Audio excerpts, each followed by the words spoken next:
Now I'll introduce him officially. He's professor of psychology at the University of Wisconsin in Madison. His work has focused on how natural language scaffolds and augments human cognition. Of course, it's a part of human cognition also, and attempts to answer the question of what the human mind would be like without language. I think this is a super important question. He also studies the evolution of language and the ways that language adapts to the needs of its learners and users, and a lot more. Go ahead, Gary. Thanks, Dan. Thanks for organizing this amazing talk series, Summer Institute. I've been learning a lot. I wanted to begin with a brief, with a few notes on Dan Dennett, to whom I owe a big intellectual debt. I've only met Dan once in person, actually, when I was an undergrad at the very, very first conference that I attended, which was the Language Evolution Conference in 2002. And I exchanged a few words with him, and I observed him ask Rizzolatti. So this, at the time, mirror neurons were a big thing. And Dan asked Rizzolatti, so you think hamsters have them? And he said, yeah, probably. And so Dan's next point was, so what on earth does this have to do with language? Which, of course, is true. It turns out very little to do with language. So I remember early on in grad school, encountering this figure from Consciousness Explained. And this is, the caption includes the phrase cognitive autostimulation. This idea that there is no one place in the mind that has all that you know. And this idea that language could be a kind of lingua franca of the brain, natural language, that acts to connect otherwise unconnected parts of your knowledge space. Dan also had an indirect influence on me through Andy Clark. So these two papers were pretty foundational in my education. Andy's Magic Words and Clark and Karmelow Smith, Cognizers, Innards. And in these papers, they express this idea of linguistic inputs reprogramming the brain, mind. And they ascribe it to Dan Dennett. This idea is akin to the view seems to be held by Dan Dennett when he suggests that conscious human minds are more or less serial virtual machines implemented inefficiently on the parallel hardware that evolution has provided for us. And in a response, Dan agreed that that is indeed his view.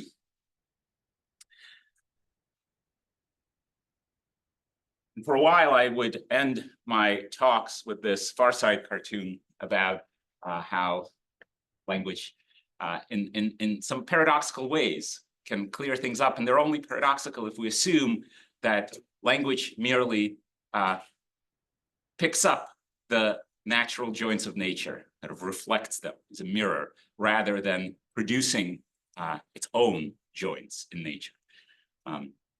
Right, so, why should labeling a house as a house matter if you already have the concept house? Well, the point is that language entrains us to have many concepts, categories that we otherwise would not have. But that's not actually what I'll be talking about today. Instead, more central to the theme of this Summer Institute, I'll talk about understanding.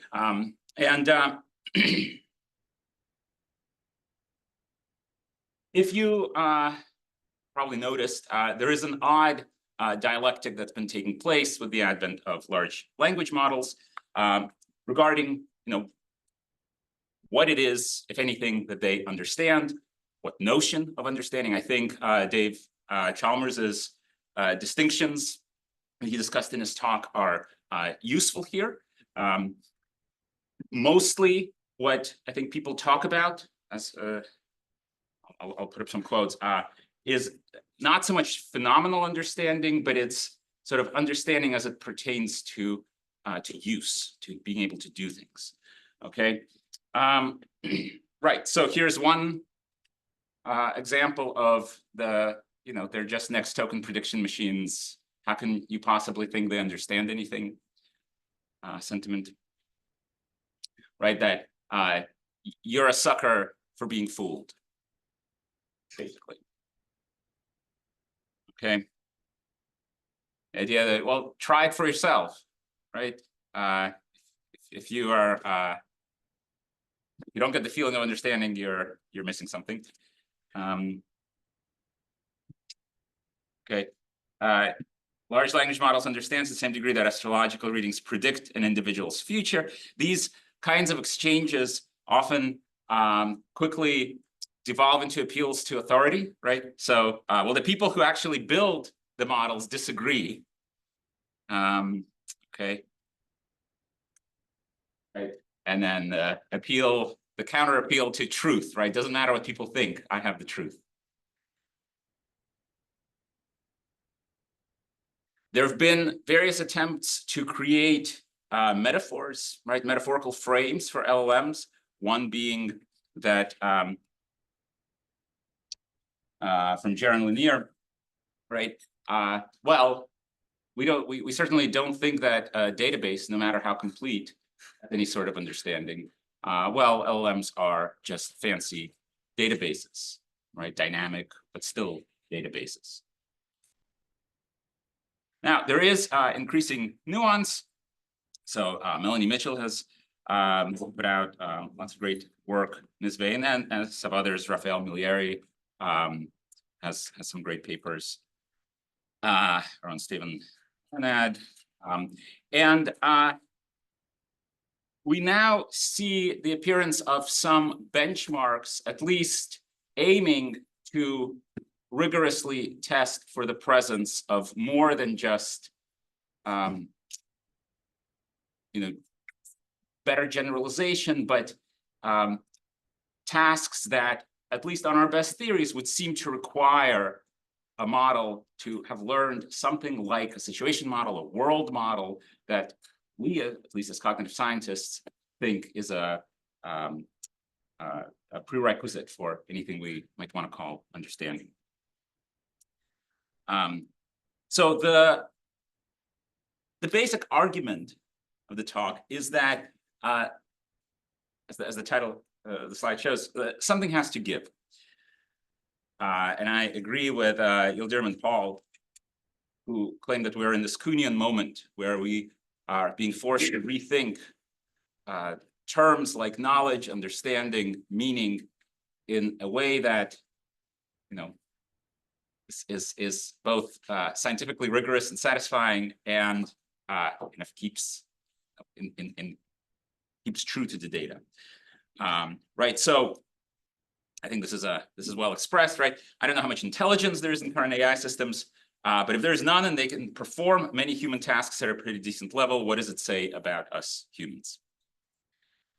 Okay, so something has to give, right? So if knowledge, intelligence, meaning, understanding, I'll focus here on understanding, and these are slippery terms, right? If it's required to do X and a system does X, we have a few responses. We have a few options here, right? We might be skeptical, as we should be, whether the system is really doing X, right? So in this talk series, there have been various examples of AI systems taking shortcuts, right? So instead of learning something about, what is the distinction between a malignant and non-malignant tumor on a scan, right? It's learning that rulers are correlated with malignant tumors, right? Because that's part of the training set.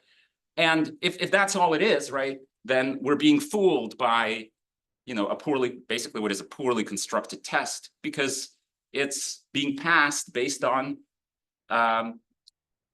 information that is clearly spurious confound. We would certainly not grant a person that would do such a thing with understanding. Two, we might question the need for intelligence, understanding, whatever, to do X. If we at one time thought that the only way to play high-level chess was to, have this intrinsically human way of navigating this problem space, and any system, right, that could beat a person at chess, right, would necessarily have to embody that kind of intelligence. Well, we were wrong. So there are other ways of solving the task, right, that, you know, maybe don't require something that we would want to call understanding. And then, of course, we could grant the system with knowledge, intelligence, meaning, or understanding. And I won't pretend to have the final answer on any of this. I want to raise questions. And I also want to do something that has been, I think, done too little in the machine learning world, which is take human intelligence more seriously instead of idealizing it as the kind of, you know, the natural general intelligence, right? Or just general intelligence that it often is. Lastly, right, we can redefine what it means to know or understand. Oh, you know, machines can do this, you know, and the tests are good. Well, you know, let's not count that. Let's remove that sort of ability from consideration, because it, you know, not do that would threaten our humanity. Okay. Okay, so I'll start by giving some apparent examples of not understanding. I'll then list a few desiderata of you know, what do we want, what do we expect from a system that understands something. And I'll go through some examples where we misestimate machine understanding and also misestimate human understanding. Then let's see if we have some recommendations for making progress on these questions. And like I said, I don't have the answers here. I just want to point out bits of data that might help those in the audience, those online, to connect dots. Okay, so what doesn't count as understanding? So I mentioned the database, a lookup table.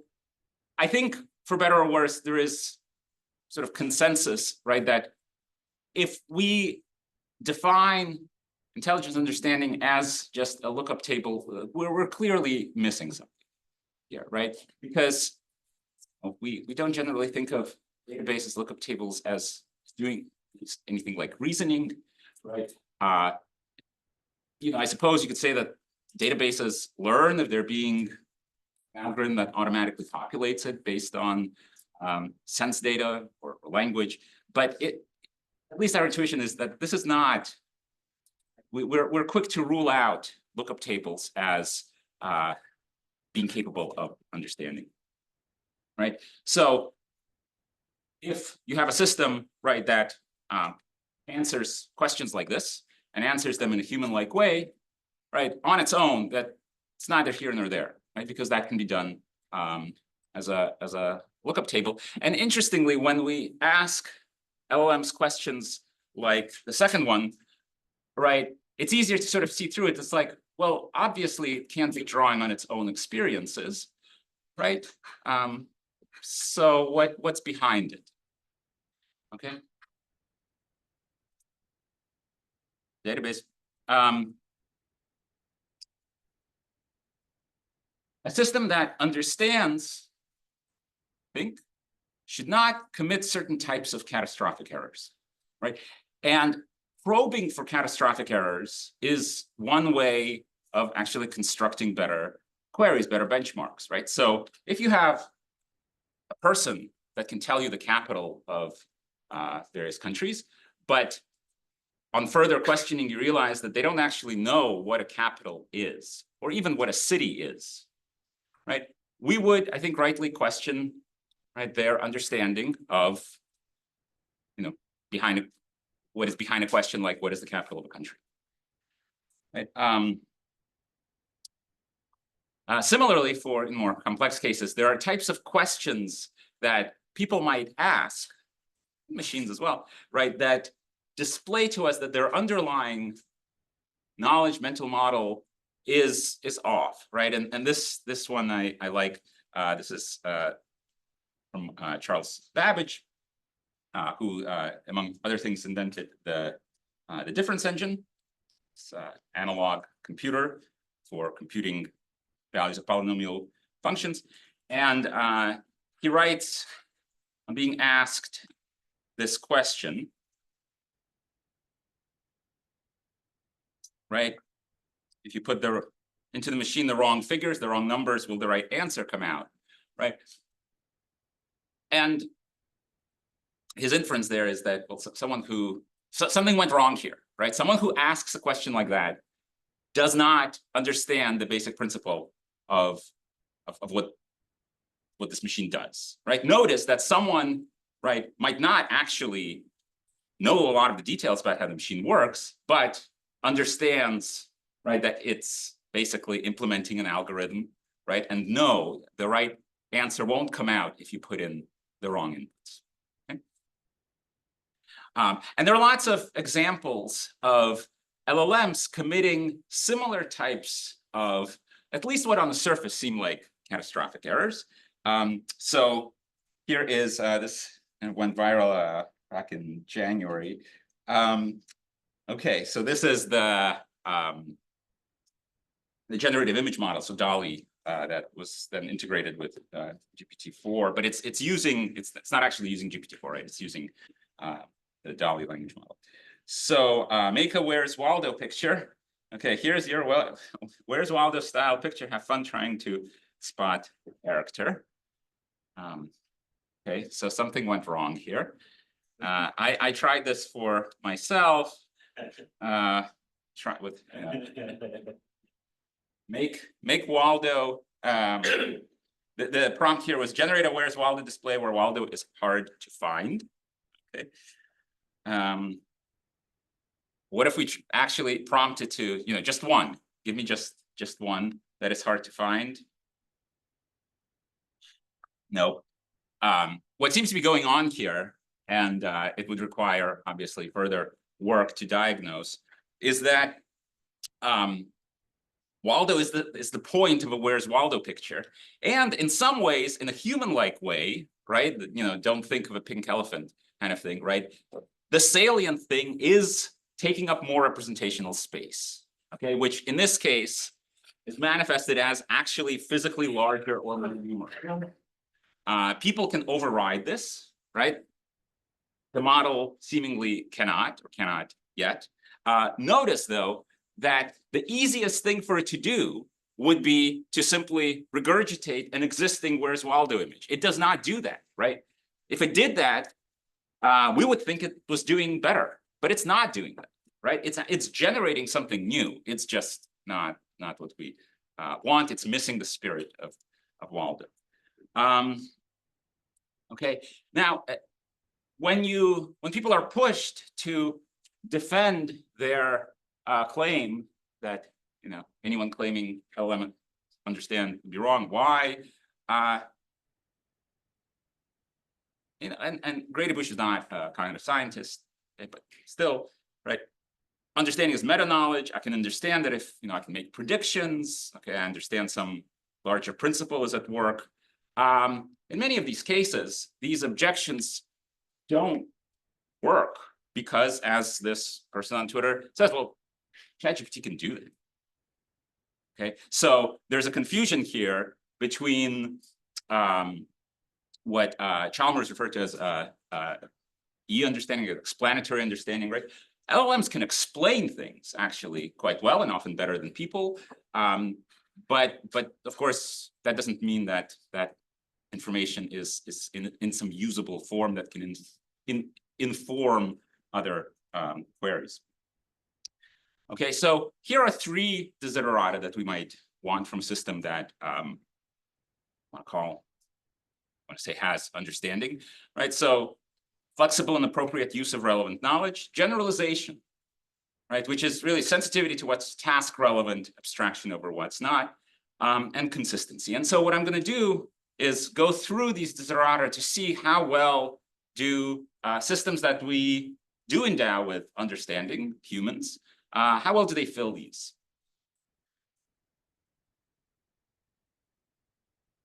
Okay. I had an early and an older version of the talk slide that Kyle Mahowald in his talk also went over some joint work about grammatical knowledge in LLMs. I'm going to skip over that. this is something that I very much agree with, Kyle and Anya, for example, who grant LLMs with a lot of what they call formal linguistic competence, but want to deny it to have anything like, world models, or at least question it. And I'm going to say that, yes, having very good grammatical knowledge does not actually entail that you, know what any of these things are. Okay, now, not that long ago, right? The case for language models understanding,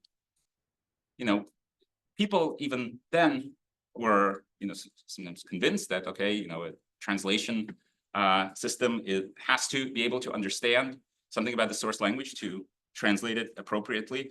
And from an article, when is this? From 2018, Doug Hofstadter said, well, no, you don't actually need that. And the machines at the time clearly lack anything that human translators bring to the table. And this sentiment projected to today would be something like the argument that Emily Bender and others have made for stochastic parrots. Okay, right, that it's us that are being fooled. But something really did change, right? So we have developed various tests, right, that are predicated on the idea that to pass them requires something more than just statistical prediction. It requires having some kind of causal model. One of these types of tests relies on Winograd sentences or Winograd schemas. Right? So this was an example from Doug's argument, right? That if you look at how machines in 2018 translate sentences, you find that they make the kind of errors that you would expect if it's not actually building any sort of internal model. Okay, so the sentence here is the trombone didn't fit in the suitcase because it was too small. What is it referring to? The trombone or the suitcase? Okay, people have no trouble with this, right? Because the sentence is constructing a mental schema. It doesn't have to be a visual image. It can be much more abstract than that. But it's feeding into a more a model that is interfacing with the world, with one's world knowledge of what a suitcase is, right? That if a suitcase is too small, then things won't fit, and if it's too large, well, yeah, that things will fit, right? But there's nothing about the grammar of the sentence here that tells you what it is referring to. But in Spanish, because of gender markings, there is, right? So you have the masculine trombone and the feminine suitcase, right? And so it has to agree with one or the other. And so, well, in this case, the adjective small has to agree with one or the other. And in this case, it incorrectly translates, right? It puts the wrong gender on small as agreeing with trombone, right? So the trombone is too small. So you can diagnose, right, its lack of a situation model by the error that it makes. This kind of error. Okay? And these kinds of tests have been around in cognitive science for a while. So this is Dave Sloman, spoke in the 90s, using people's ability to make sense of these kinds of sentences, again, to not just talk about like, oh, isn't language understanding clever, but to talk about, right, this is, to interpret this requires understanding, really understanding what the sentence is about, having some kind of world model, right? Stephen admires David because he's so candid. Stephen annoys David because he's so candid, right? The he refers to different people depending on the verb. Okay, and there's nothing about the form of the sentence that tells you which it is. Right? And a few years ago, language models couldn't make sense of these sentences. And now they can. Okay. So, and this is not a question of like, did it, ingest Dave Sloman's book? It generalizes pretty well. And right, so there's ChatGPT's explanation.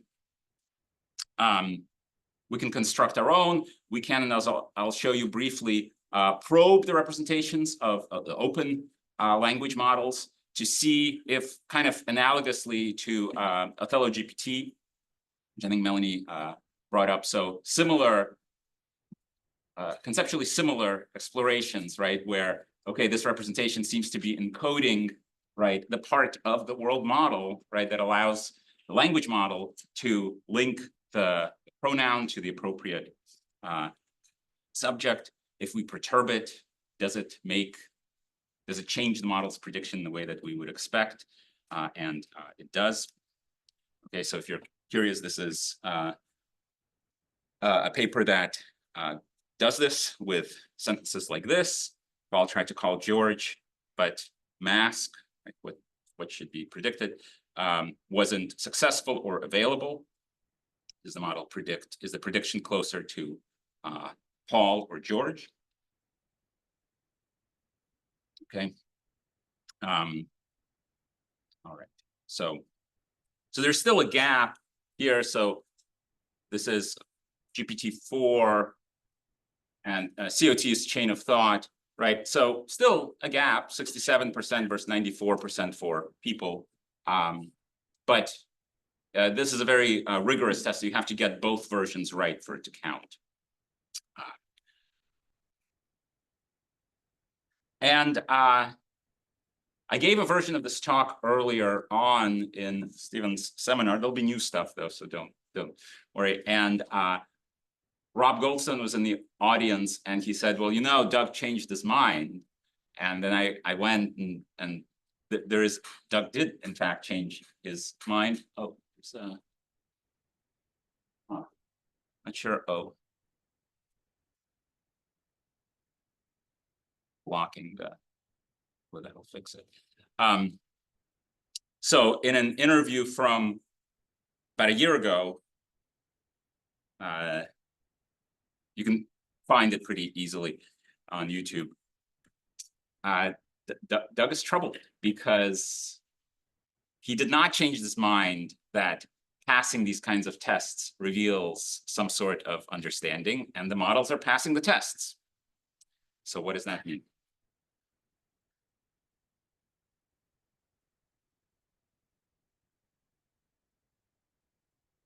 So let's go through a few of these cases. Flexible and appropriate use of relevant knowledge. Now for the next part of the talk, we'll mostly have human performance, talk about human experiments. Do systems we attribute with understanding actually have these properties? And do systems which we think lack understanding lack them? So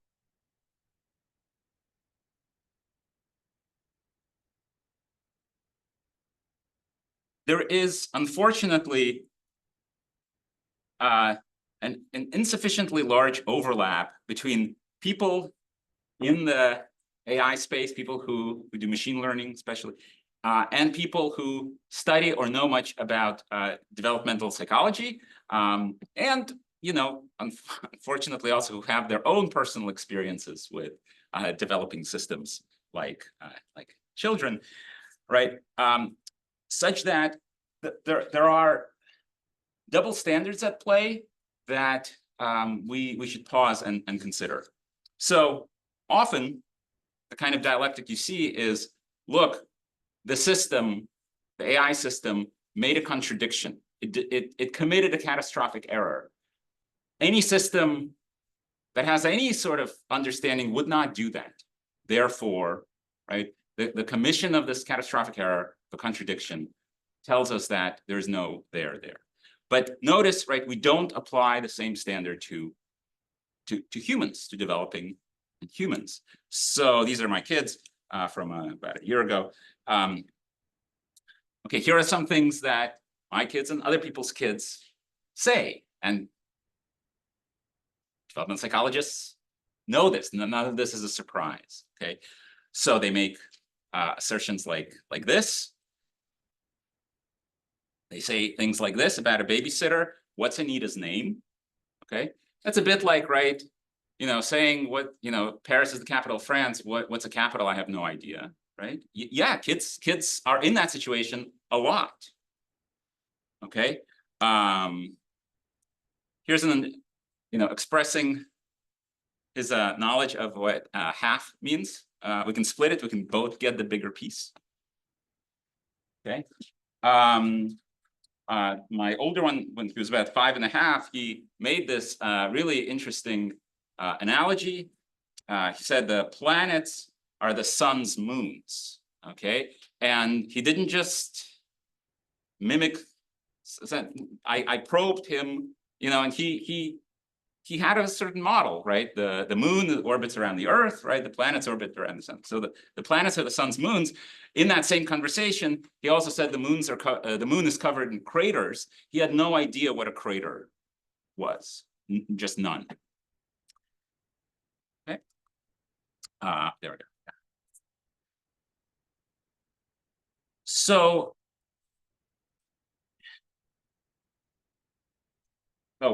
one more example. This is from Piaget. Children's, and there's a lot of this inspired a lot of work. Is there a way to? Yeah, there seems to be. Oh, okay. Yeah. See if I can.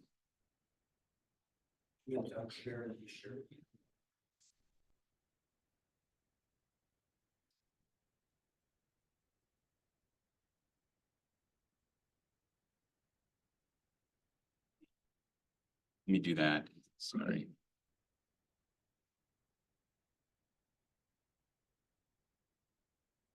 Yeah, the problem is I can't.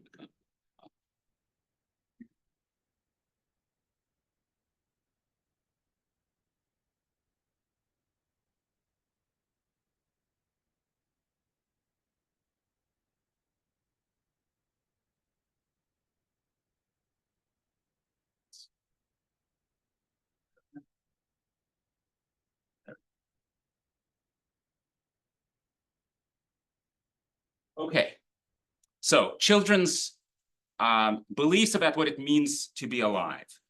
Okay, so if you ask kids, and these are fairly old kids, so this is a 7.5-year-old. Is a cat alive? Is a snail? A table? No. Why not? It can't move. Okay, bicycle alive? Yes, it can go.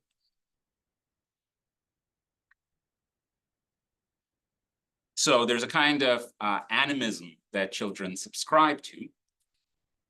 And one might think that as children learn the alternate, worldview of what it means to be alive, they revisit these assumptions and they shift their worldview.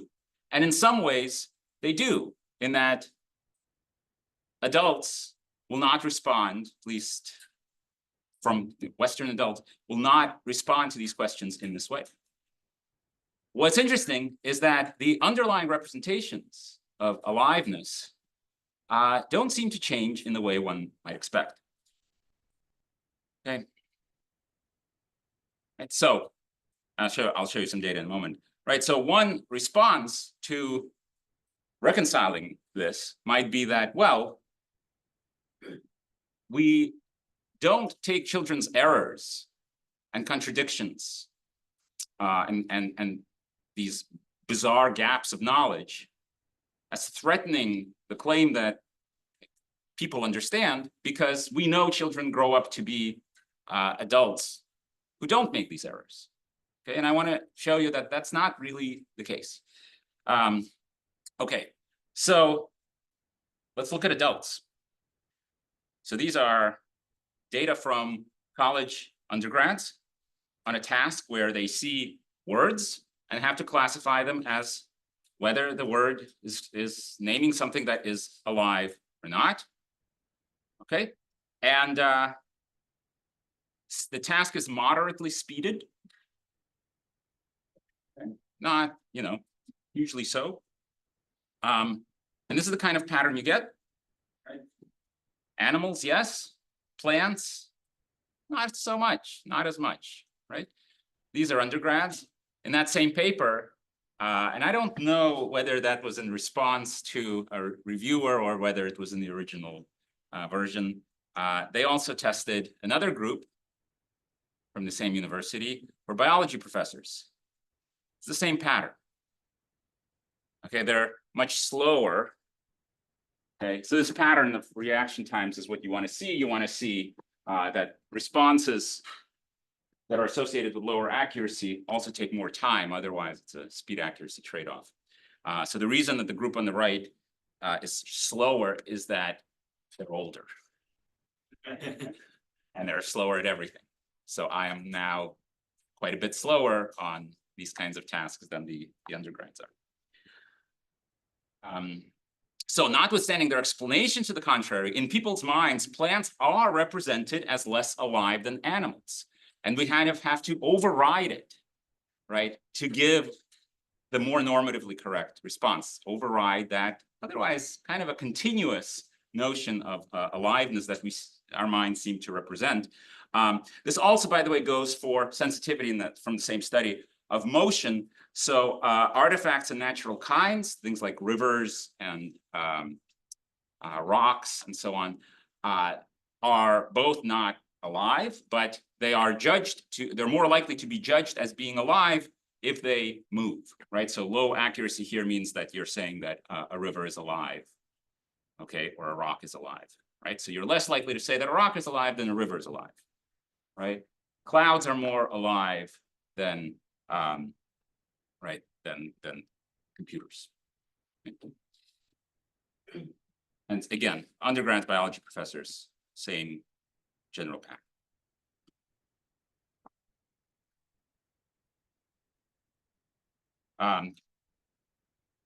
Here's a bit from our own work, looking at categories that one might think have crisp criteria, boundaries, there's nothing fuzzy about them, and descriptively, that's true. Cognitively, it is not true. They are as fuzzy and distributed and subject to prototype effects as every other category. So what's a triangle? Okay, if you ask people, they give you the proper definition. Okay? They don't tell you that. I think in many hundreds of people we tested, there was one person who said something like, a triangle is something shaped like a pyramid. So referring to a particular type of triangle in a particular orientation, right? Everyone else just tells you, parrots maybe, this kind of definition. But if you ask people to, here are a bunch of shapes, click on all the shapes that are triangles, what you find is that people systematically leave out, if they leave anything out, right? The only shapes they leave out are the atypical triangles. How do we know that it's atypical? Because there's a 0.95 correlation between the errors and ratings of typicality. Okay, so these are the ones on the left are the most typical triangles. No one thinks those are not triangles. The ones on the right are the least typical triangles. And what, about 15, 18% of people saying that's not really a triangle. It goes beyond recognition. So if you give people a rule, right, that most people already know, right? All triangles have angles that add up to 180 degrees. And then you ask them to execute that rule, okay, they are less likely to extend it to atypical triangles. Why? You can ask them. They say things like, it didn't look like the angles added to 180 degrees. Okay? So, right, the point here is not that people are incapable of getting this right. Clearly, that's wrong. It's that when we get this right, we are kind of doing something that's naturally kind of difficult for us. And it kind of goes back to this Dennett's idea, right, of I think language, natural language plays a big role here. But even if you don't think this has anything to do with language, right, this sort of formalization, this crispness of categories is not something that we just start with. We have to do cognitive effort together. Okay, now, if one actually takes seriously the idea that that vocabularies, that words, right, don't just map onto pre-existing kind of well-formed categories, but are cultural inventions, messy constructions, and through and through contextual, right, then one would not be surprised by the data that I'm about to show you. But if you're everyone else, this is a surprise. Okay, so this is from James Hampton, who's done some excellent work on this. There are a few reviews, 2012, 2023, that I can paste in the chat if people want to read more. Okay, so we'll take a sentence like, a dog is a kind of mammal. So this seems like a simple case of inclusion, right? A dog is a kind of mammal. We seem to allow for the inference that all dogs are mammals. Why? Right? Because mammal is a superordinate category, right? And it includes dogs. Okay. A chair is a kind of furniture. Right? That seems to express the same type of inclusion relation. And what Hampton has done through many experiments is to show that this is actually not the case. So a chair is a kind of furniture. Both of these are statements, of course, that pretty much everyone would agree with. Okay, they would also, most people would agree that a child's chair is a kind of chair. Okay, a car seat is a kind of chair. Okay, but a child's chair is a kind of furniture.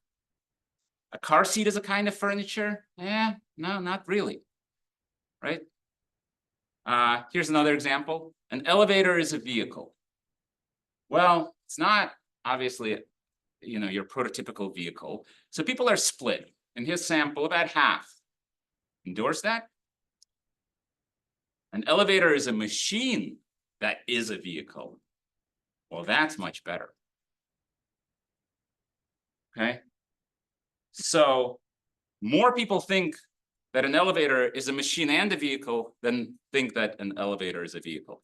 Why is that? Well, because in this more generic context, an elevator is a vehicle, right? We are encouraged to think about the more prototypical kind of, to instantiate an elevator, right, in the context of, more ordinary vehicles, right, like cars. And it doesn't share much with that, right? In the context of a machine, right, the salient properties are things like that it requires power, right, to do things. It's performing some kind of work, right? It's moving.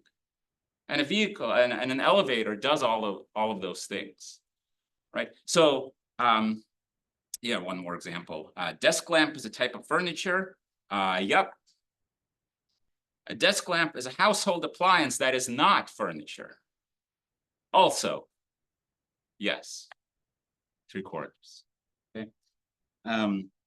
Right. So natural language categories do not reduce to well-behaved sets, right? And so when people do these seemingly illogical things, right, that is very much in line with the kinds of entities that concepts are. And so if we find, right, that an LLM, and as far as I know, no one has systematically tested it on these kinds of prompts. It would be fun to do.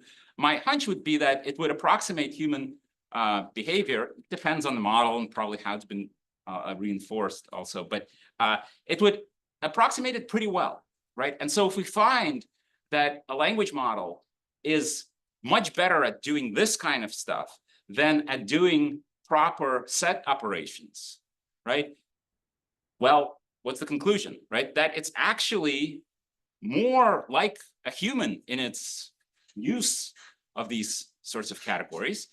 Of course, if you want to deploy it, right, in a formal context where you expect it to do set operations, it's a bad model for that, just as people are. Lack of consistency. So this has been a critique that's been raised by a number of people, and it's an interesting one. Right? We expect a machine with understanding to have some stable way of responding to a query, and if it just changes its mind, seemingly on a whim, well, maybe it's just a coincidence that it got it right when it did, and maybe it's learned some shortcut, right, and it's responding to something that is spurious. And so in this paper, which is now in TICS, it's been published in TICS, they have the following example where, and this domain actually is fascinating, right? So these are text-only models, it's a text-only version of GPT-4, and it's able in some contexts to do these kinds of physical, intuitive physics type problem solving that was a surprise, I think, to everyone, like balancing objects on top of one another in a stable configuration. Why is it surprising? Well, because it doesn't have any experience manipulating objects. It's only learned about what shape and materials things are from language. And one might think that that's not a rich enough stimulus input to learn these things from. So what Yildirim and Paul point out, though, is that it doesn't have this consistency that you would expect. So in their example, when they ask it, which one is easier, balancing a ball in a box or a box in a ball, that's 10 out of 10. Now you just replace ball with sphere and box with cube, which of course GPT-4 would endorse that yeah, it's, a ball is has a cube, spherical, and a box is a cube. It gets it right only 8 out of 10 times. Okay, and they ascribe it to frequency, that maybe ball and box, because those are more frequent words, it taps into a denser part of the training space, right? It has more examples that it can draw on, and so on. It's actually more interesting and confounding than that. So first, this is just some comparisons I ran. We compare GPT 3.5 and 4, there's a big difference. So 3.5 on this is a chance. 4 gets it right 100% of the time with balls and boxes. Okay, it gets it, actually does worse in my testing on spheres and cubes. So, and I'll show you why that it's not as it seems. What about lack of consistency in people? Right? Are there similar types of cases? Well, if you ask people to define a ball, they might say that it's a spherical shape, among other things. If you ask people to define a triangle, they tell you, they tell you that it's a figure with 3 sides. And yet, if you cue their knowledge with seemingly definitionally equivalent cues, you don't get the same responses. So if you ask people to draw a figure with 3 sides, they draw triangles, but they're systematically different than the triangles they draw when you ask them to draw a triangle. Okay, and you can quantify this. I'm not cherry picking these data. This really is what it looks like. You can quantify the regularity, the alignment, the similarity, right? When asked to draw a triangle, people are more likely to draw equilateral and isosceles triangles. They're more likely to make the base horizontal. And this is not just in production, again, it's also in speeded recognition. So triangle on 3 sides, 3-sided polygon, activate different representations. So if you have people do a speeded recognition task as fast as possible, they see a shape that's either a triangle or a rectangle, and it could have different dimensions and sides. When cued with the word triangle, they're much more sensitive to typicality than they are when they're cued with 3 sides. And notice that it's an overall advantage, right? And so triangle, basically, this is consistent with the idea that triangle activates a representation that's more like an equilateral triangle with a horizontal base. When you actually see that image, there's a better match, and so you're faster to recognize. Okay, now it turns out that in this case, it's not as simple as just like it's not so good with spheres and cubes. Because if you actually unpack performance by counterbalancing the order, you find that balancing a sphere on a cube is so if you ask the model which is easier, balancing a cube on a sphere or a sphere on a cube, it's 100% at that. If you reverse the order, which is easier, sphere on a cube or cube on a sphere, it's systematically wrong. So the order, it's not cube versus sphere, but there's an interaction with order. So when asked about balls and boxes, order doesn't matter. When asked about cubes and spheres, order does matter. So one lesson is always test for order effects. Now, is this just, oh, I mean, this is an interesting thing. One can investigate why this is happening in the model, but is this kind of beyond the pale of what we might find in people? And the answer is no. Order effects are well known, and they're often quite consequential. So this is an old example from a Gallup poll, and this was has been used in some research papers to model these kinds of effects. Okay, so do you think blank is honest and trustworthy? Bill Clinton or Al Gore, right? So people had at the time a more favorable opinion of Al Gore, the vice president.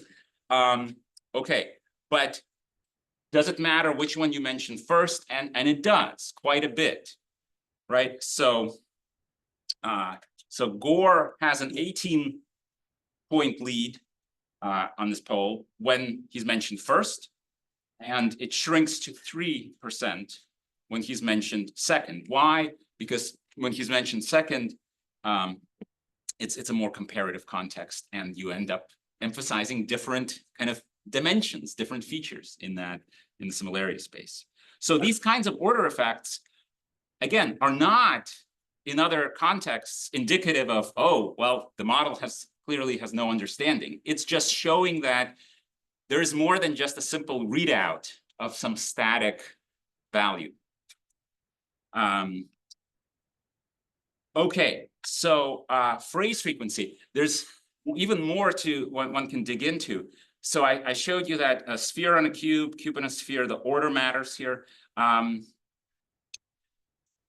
Here's a version of the prompt that GPT-4 gets right 100% of the time for both balls and boxes and cubes and spheres, regardless of order. And it's, instead of asking which one will balance better, arrange the objects into a stable vertical configuration. Okay. And not only that, but when phrased in that way, GPT 3.5, which was previously a chance, is now close to ceiling. So why is that? I don't know, right? How psychologically real is this? Well, how you phrase the question really does matter.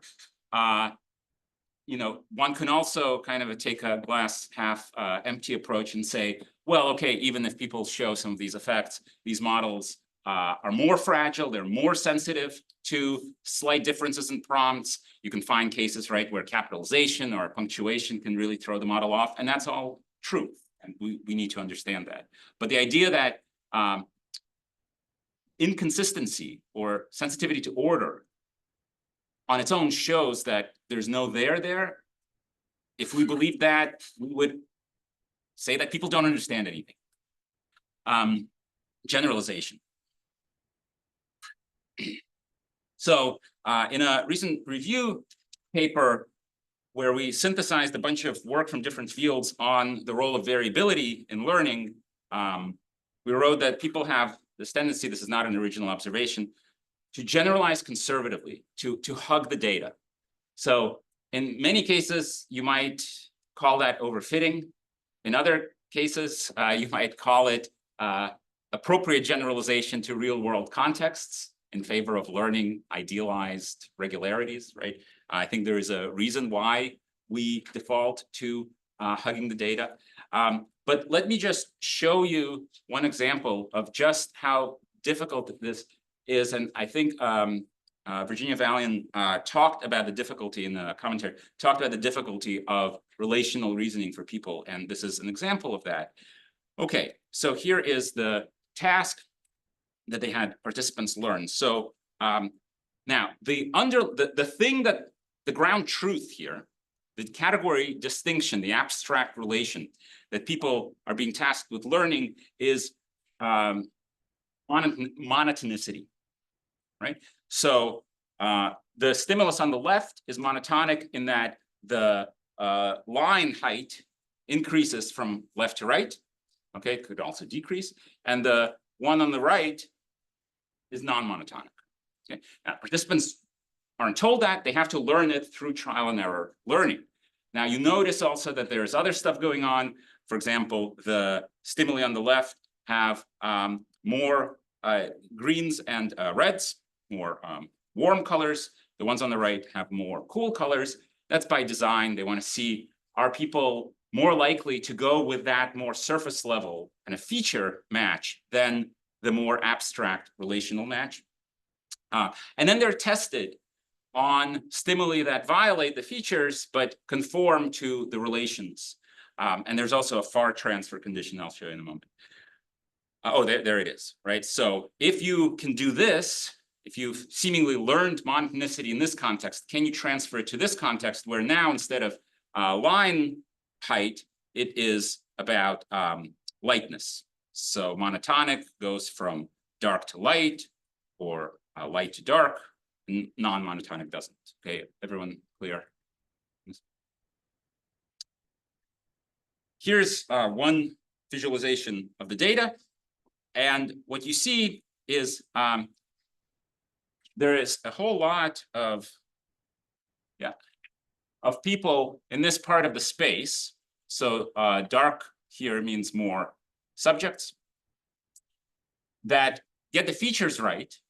So they learned warm and cool colors, but got the relation wrong.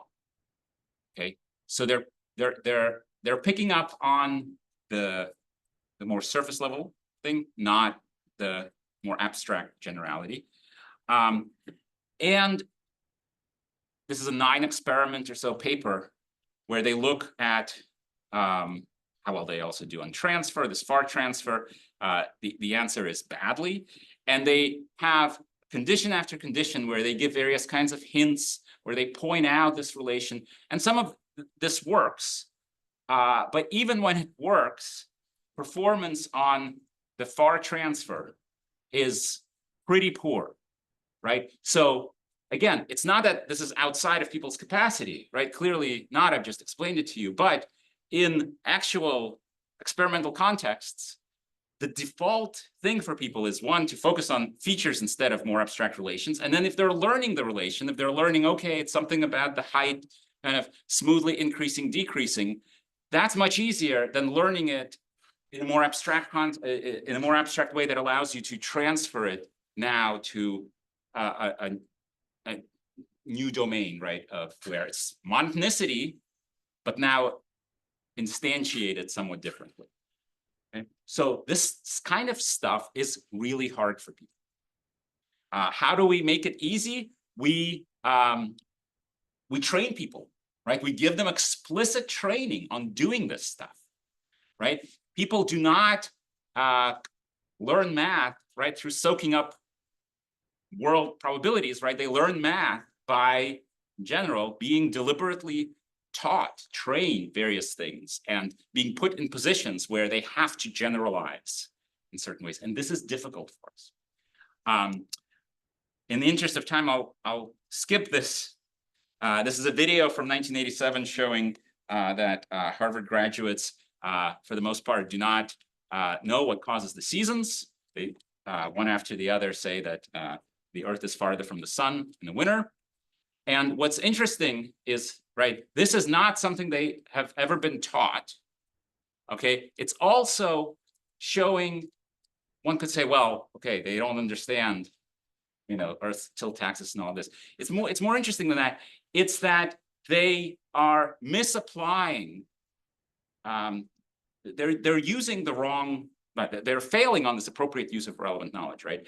They are the idea that the farther you are from the heat source, the less heat you receive is true, right? It's just not the important thing in this context. They're also applying this factoid that they've all learned, right? That orbits are elliptical. And, people have looked at this, right? If you ask people to draw orbit, they draw this huge ellipse, right? So, in actuality, the orbits are, right, almost circular. How long does it clip? It's okay. Yeah, it's all right. Because the clip it's like a man on the street interview thing where if there's time, I'll play it later. And so they're doing something smart, right? But not what you want, right? They're not using knowledge appropriately. They're also in this case, they don't ask them this, but in follow-ups in empirical investigation, people have. So they think, right, that the Earth is farther from the sun in the winter. They also at the same time know that when it's winter in the northern hemisphere, it's summer in the southern hemisphere. So there's a contradiction. And most people, when you point it out, realize that, something is not right. Most, but not everyone. But this knowledge has existed in their minds their whole lives and just, hasn't bothered them, right? It has not come into contact. So we have these kinds of contradictions and, right, it's incorrect factually, but they don't threaten, right, our belief that, no, that we're capable of understanding. There is understanding. We're just sometimes wrong. Okay, right? So yes, some people sometimes don't understand stuff. We all know this, but such demonstrations in general don't lead us to conclude that understanding is impossible for people. Okay. Okay, well, okay, and just real quick, because it's already at an hour. It's okay. It's okay. Stan tells me okay. Some recommendations for progress. The first is to use human baselines and to distinguish what is possible from what is typical. So let me show an example that Melanie in her talk also used. So this is a paper. I think this is a misuse of the word counterfactual. They call this the default condition, the counterfactual condition. So they test various language models on the usual kind of task and then on an alternate version of the task. And now notice, right, in this experiment, as is typical, there are no human baselines, okay? So this is from Melanie's talk. And I think this is a quote from the paper. So a counterpoint is that much more often than not, so do people, right? So if we look at some of this, drawing, okay? We're all better at drawing a thing in its normal orientation than upside down, okay? We're also all better at recognizing things in their normal orientations than upside down, okay? Chord fingering, note and melody, right? Well, it's nice if someone can transpose these keys on the fly, right? But if they can't, if they can just do the normal thing, right? Well, we don't say, oh, I guess, you couldn't do this key transposition. I guess you don't really understand anything, right? At the same time, we want to distinguish what is possible from what is typical, right?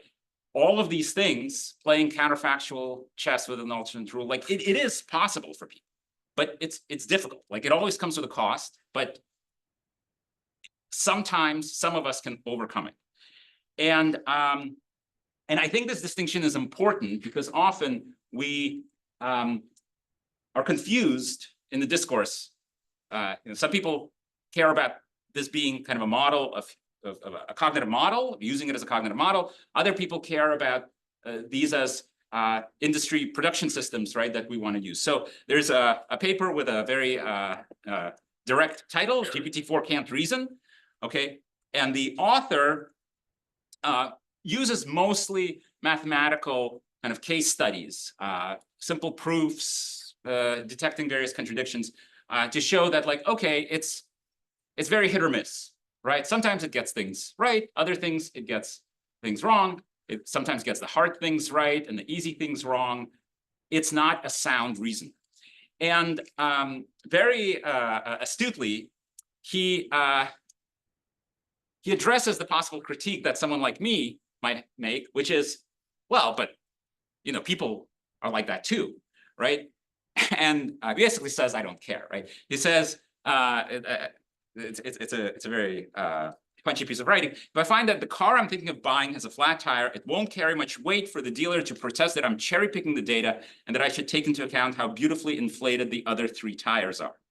Okay, that's a 75% success rate after all.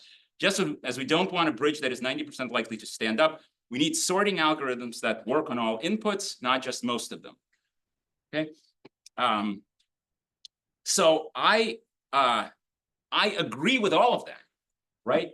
And I don't want a language model as a sorting algorithm, right? I want a simple, provable computer program as a sorting algorithm, right? But that simple provable computer program, right, is not going to be scalable to other things that we might want language models to do. So we want to have clarity about what it is that we want to use them for. But if one wants to compare it to human baselines, right, we need to recognize human reasoning is not sound. That's why we invented machines and formal algorithms, right? Because on our own, we can't do that, or at least almost all of us can't. Be wary of it's just deflationary, it's just, right, deflationary explanations, right? And several other talks have touched on this. The idea that it's just next token prediction confuses, I think Raffaele Millieri used this phrase, confuses the learning algorithm for the learned algorithm. And it mirrors the point made by Dave Chalmers in his talk, right, that you could say, well, evolution just optimizes for reproduction. Therefore, that's, how can you have anything other than that, right? So there's a category error here, right? It's an empirical question. What can and can't be learned through next token prediction? What can and can't be learned through natural language? But it's an empirical question. This cover image was meant to evoke a cave connection to Plato's cave, right? And walk on the conversant in the dialogue, right?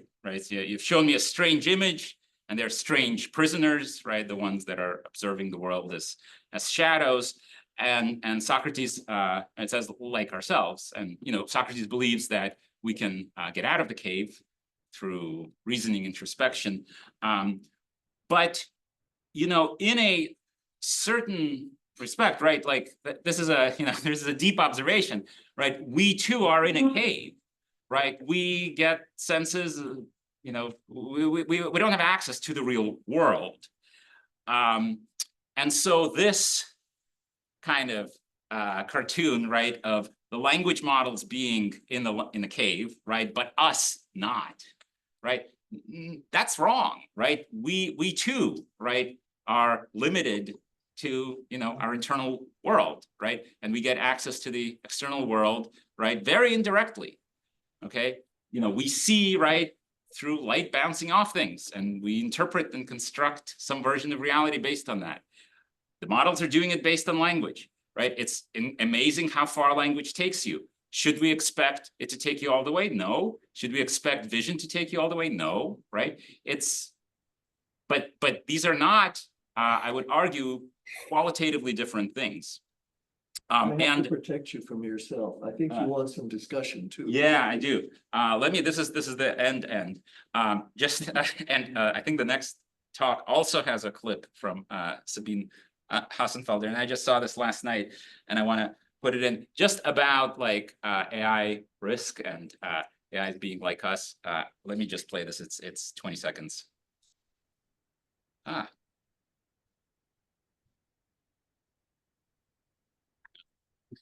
Which is got no sound. Yeah, I think it's because my sound is off.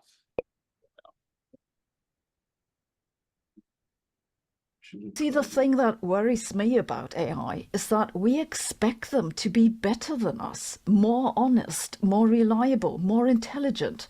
But what if they'll be just as dishonest, unreliable, and dumb as we are, because we can't teach them any better? Well, I'll keep you well informed throughout the apocalypse, so don't forget to subscribe. Okay. I think this resonates with, so this is a quote from Dana that Kyle Mahowald in this commentary raised, and that I would very much, I very much agree with, right? That it's a mess, and we should embrace it and study it as it is. Okay. Thank you. Okay.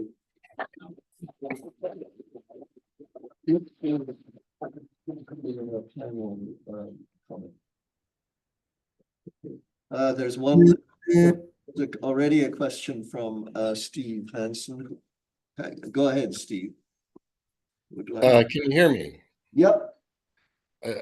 Stephen, is there a video or? I'm trying to. Okay, well, never mind. Gary, that was just a fantastic navigation through what I think is actually a sea of counterfactuals. So, you know, if this was there. I think I might have destroyed him by mistake. Oh, let me try this again. Okay, that's it. You're on. Gary, that was a fantastic navigation through Yes. what I think is an ocean of counterfactuals and a lot of this kind of business, actual counterfactuals, where if LLMs were just a database, if they were just this, if they were just, well, the problem is we just don't know what they are. And the way that you subtly go through this, providing the contrast to human behavior, is very, very important, I think, in terms of understanding what the hell is going on. So one thing that strikes me, I have a lot more to say, but I'm not going to take up every time. But one thing I'd like to ask you about is the developmental aspects of the LLM. Clearly, somewhere between, you know, 100 billion and 1 trillion tokens, or maybe it's only 10 billion. We really don't know where the thresholds are here because no one's actually studied that specifically. So the question is, would a developmental psychologist looking at it, would they begin to understand something about the kind of emergence in language aspects that would pop up, you know, somewhere between that X billion and trillion tokens for GPT-4? In other words, it seems like it would be good to understand the dynamics of the language acquisition. Yeah, well, so I think it's useful to separate the dynamics of language acquisition in a kind of grammatical sense, right? Can it produce grammatical surface level sensible sentences, and world knowledge, learning of world knowledge. And I think everything points to the first being much easier and requiring much less data and less compute than the second. So you see competent performance, I think, fairly early on with, you know, I think arguably with at least in the neighborhood of human input, where the gap is, my bet is not on, in this case, on embodiment that humans have and the models don't, but actually on agency, right? And so it's, kids are not just spoken to, they're part of meaningful discourse. They change the conversation, right? The adults are playing an active role here, where the adults are inferring what the child wants and delivering language that's relevant to the child in the moment. And so they're getting much higher quality, the input is just way, way more relevant. Children faced in the with the task that the LLMs are just getting passive text, right, would not be able to learn language, right? So I think that comes first, and then it seems that so far there's been this scaling phenomenon, and I think it's a combination. It's not going to be one thing. So it's a combination of, yes, having more experience, more exemplars basically to draw on and match to, which humans also do, just, pattern matching. It's not regurgitation, it's just matching similar enough patterns and adapting them to current use. But also, and I think the evidence is there, that the models, through lowering prediction error, are learning something like, they're learning some causal relations, some world or situation models, because that model is the way that lets you lower the prediction error most effectively. We would not expect this to happen in all the same ways that it happens for people, but having these kinds of developmental studies of the networks is essential. So looking at the time course of training, that of course, I mean, that's the kind of thing that, sweet connections did back in the day with toy models. But the same. I remember that. Yeah, the same procedures apply, right? Legioning the models in various ways, training them on different kinds of corpora to see what parts are the most important and what parts, in some ways, right, make it worse, right? Because it's just it's noise in a bad way. Yeah. Well, that's great. And again, thanks for the great navigation through all this mess. Thanks. Yeah. I'm just gonna plug in. Yeah, did you get to your attendees page? Because we're gonna go to great questions. The comments page. Yeah. I have it if you don't have it. Yeah. Well, yes, if you want to do one. No, I want you to look. I don't want to read it out. Oh, all right.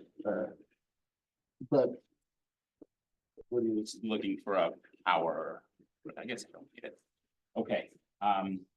So just scroll through that one.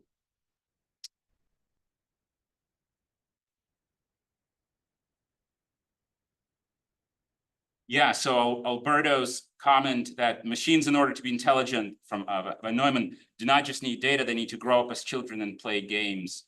This made me think, could machine-to-machine interaction be a way to study the development of category learning? So, I mean, there is a tradition of doing this that Luke Steels, for example, did a while back in the Sony lab. Yes, and I think it's a productive research program. I think it's been hampered, right, by robotics, and robotics are hard. And again, I think one lesson I've taken from the last few years is that embodiment certainly matters for people, but it's not the only way there, right? Like, people who are born congenitally blind learn a whole lot about the visual world through language. Do they have the same knowledge as sighted people? No, but they also don't just have isolated facts. They have coherent theories. They have causal models of the visual world, of shape, right, of this. So there are multiple ways of learning. I think interaction is more important than embodiment, and agency in particular, right? So children can ask questions. That's important, right? Children can change their environment, right? And the thoughts they have, right, is, right? So a current language model is waiting for us to prompt it, right? Children are not like that, right? They're agents in their environment. And so embedding language models in virtual worlds where they have to make choices, and this is not an original idea by any means, right, I think is hugely important. And we are running out of language data to train a model. I think it's silly to think that more and more language data will keep leading to breakthroughs.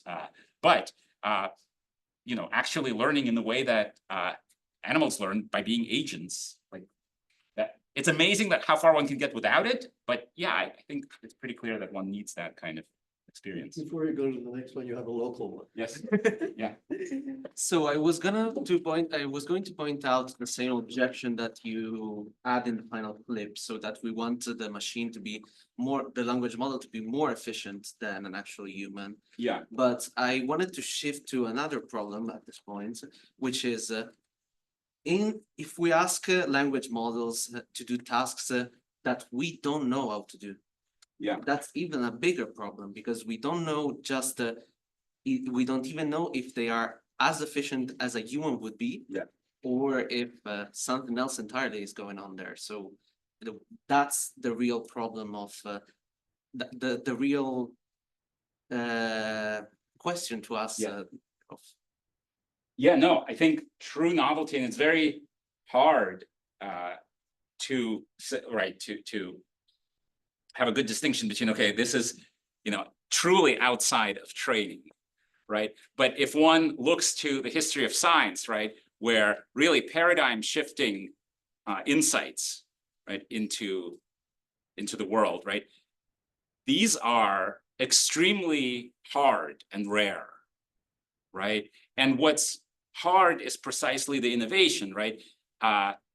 Within a fairly short span of time, we figure out ways of conveying that knowledge, disseminating that knowledge in a way that's accessible to a much larger public, right? But often the insights, are very, like, everything kind of has to go right for that to happen, right? And I think we have to recognize human intelligence, and this connects to Mike Levin made, right? Human intelligence, right? It's a snapshot, right? And so to say that, like, what are people good at, right? Well, which people and when, right? So, we're good at touch typing. Like 100 years ago, people thought that touch typing was just impossible. No one can do it. It just, like, and then there was a guy, I don't know if there was a guy who, like, went around county fairs. He taught himself to touch type, and he was like this curiosity, or people thought he had this supernatural ability, right? And now we take it for granted. And there's lots and lots of these kinds of things. So I am a bit skeptical at this stage about, machine science, right? Where, I don't see humans being out of the loop in the near future, right?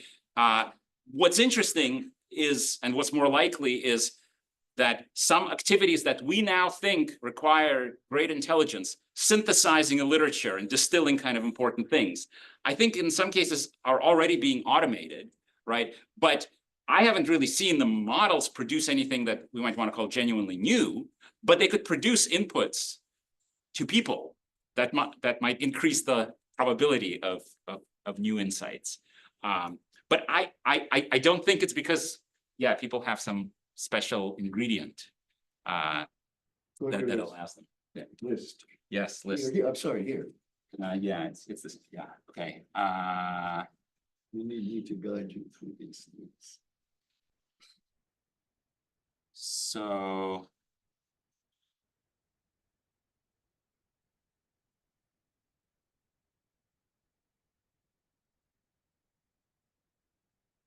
Okay, Julia asks, the kind of consistency I think differentiates LLMs from people more is Gricean, related to building common ground during conversation.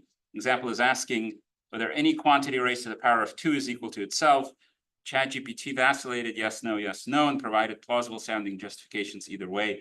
That behavior feels to me not human-like. What is your interpretation? Yeah, I agree that it feels not human-like. There are nice demonstrations of how, this is a sort of the human consistency is sometimes an illusion, right? That we know kind of in the Gricean way that it's like weird to just change your opinion, right? From one moment to the next. Like the Supreme Court. The Supreme Court? On abortion. Yes.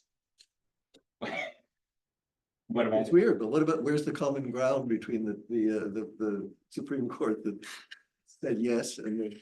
Well, I guess they, right. So the legal logic is interesting, right? Because it tries to have the air of, rigor, right? Which but anyway, maybe, and I go there, but it's so the kinds of experiments that, right, demonstrate the underlying inconsistency that we're often trying to mask. So I don't remember who the authors are, but experiments where you ask people to choose, you give them 2 options, you ask them to choose, subjective kind of thing, which one do you like more? Okay, and then later they're asked to explain their choice. But some of the time, and they were being asked multiple questions like this, And some of the time, the experimenter surreptitiously asks them to justify the wrong choice, okay, the one that they did not choose. And a lot of the time, people don't remember it because there are a bunch of these questions, and they go on to provide a reasonable justification for why they like the thing that 5 minutes ago they said they didn't like. So I think that's absolutely right, that in the real conversation, we know that's weird. We know people expect consistency, and we expect consistency of ourselves. But it's largely this kind of, I think, monitoring system that kind of often masks what underneath is quite a bit of inconsistency and context sensitivity.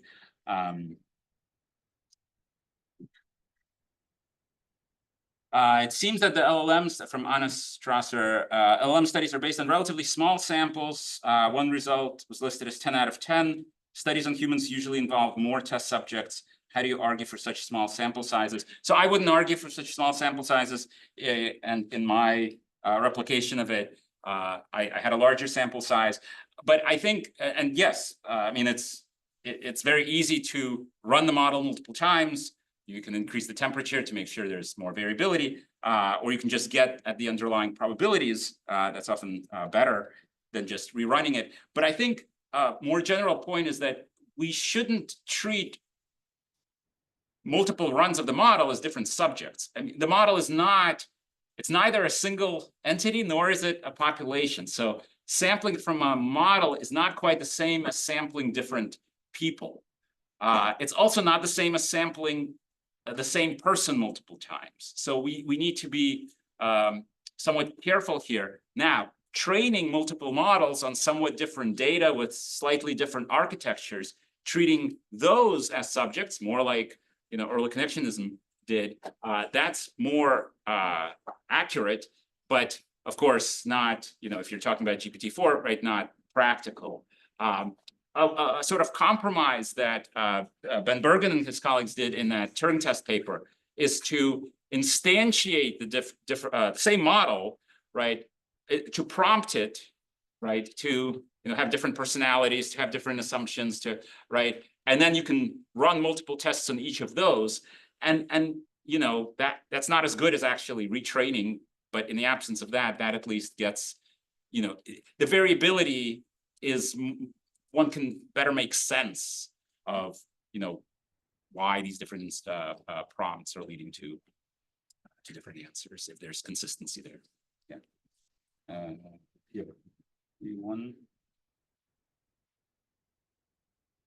One more. Yeah, a quick one. Robert Liu, wait a minute. Pizza box is far from being a cube, and it's easier to balance things on a pizza box. Yes. So. So that's a good point, and one would want to test this systematically. I did try to constrain it at one point to cubes that have all equal sides, boxes that have all equal sides. It did not qualitatively change the patterns. It didn't seem to matter, but that's the kind of the kind of question, that's the kind of way we do want to think, right? That, okay, in some contexts, cubes and boxes are equivalent, but in other contexts, they're not, because, right, there are lots of boxes that aren't cubes.